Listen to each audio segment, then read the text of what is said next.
విశ్వాసముతో కూడినటువంటి హృదయం మీలో ఉండాల. విశ్వాస సహితమైనటువంటి హృదయం ఉండాల.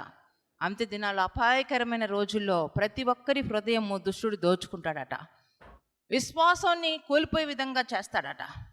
హెబ్రీయులకు రాసిన పత్రికలో 3వ అధ్యాయం స్పష్టంగా మనం చూస్తాం.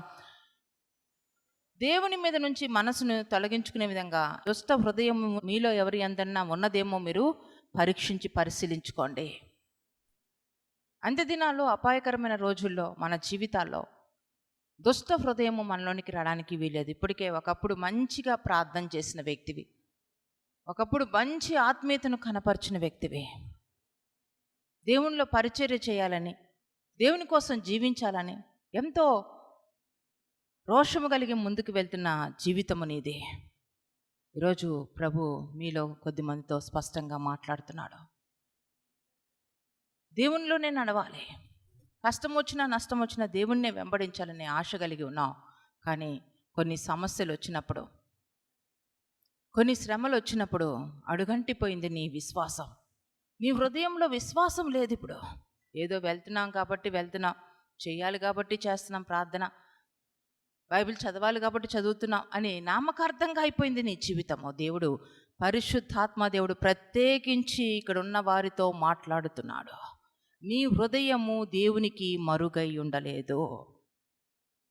నీ హృదయము దేవునికి మరుగై ఉండలేదు. నీవు దేవుణ్ణి విడిచిపెట్టి వెళ్ళిపోతున్నావు. దేవుని అందరి ఆసక్తిని కోల్పోయావు. ఈ దేవునికి ఏది చేతకాదులే అనుకుంటున్నావు. మన దేవునికి సమస్తము సాధ్యమే. మన దేవుడు అంటున్నాడు, నాకు అసాధ్యమైనది ఏదన్నా ఉన్నదా? మనుషుల్ని ఆశ్రయిస్తున్నావు, శరీరాలను ఆధారం చేసుకుంటున్నావు, నీ హృదయంలో నుంచి విశ్వాసాన్ని తొలగించుకున్నావు. అది ఏ మాత్రము మంచిది కాదు. తప్పిపోయిన కుమారుడు ఏ రీతిగా తండ్రిని విడిచిపెట్టి లోకంలోకి కలిసిపోయాడో, లోకానుసారమైన జీవితం అనుభవించాడో, శరీరానుసారంగా తన జీవితాన్ని పతనం చేసుకున్నాడో, మరలా బుద్ధి వచ్చినప్పుడు తండ్రి గుర్తొచ్చాడు. ఈరోజు నీ జీవితంలో కూడా దేవుని అందలి జ్ఞానము కలిగి మరలా తిరిగి నేను ప్రభు పాదాల దగ్గరికి వెళ్ళాలా, ప్రభు చెంతకి చేరాలా. చూడండి, మరలా ఏ మొహం పెట్టుకొని నేను యేసయ్య దగ్గరికి వెళ్తాను? నేను తప్పిపోయాను కదా, నా జీవితం అంతా ఎంతగానో భయంకరంగా చేసుకున్నాను కదా. విశ్వాసం ఉన్న రోజుల్లో నువ్వెంతో ఒక నిర్దిష్టమైన గురి కలిగి ఉన్నావు. అందరికీ దేవుని గురించి అయినటువంటి సువార్త చెప్పాలనే ఆసక్తి కలిగి ఉన్నావు.